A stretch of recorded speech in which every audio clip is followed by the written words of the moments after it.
காணும் கனவெல்லாம் என்றும் நீதானே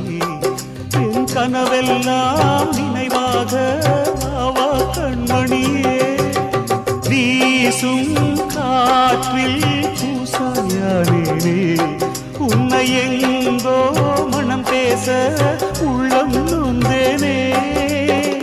நாம் ஒன்று சேரும் திருநாளும் உருவாகும் ஜென்மங்கள் ஏழேழும் நாம் வாழ்வதை தடுத்திட முடியாது ஆவாயந்தன் நிலவே விண்ணிலவே என் வாழ்வே நீதாய் நிலவே விண்ணிலவே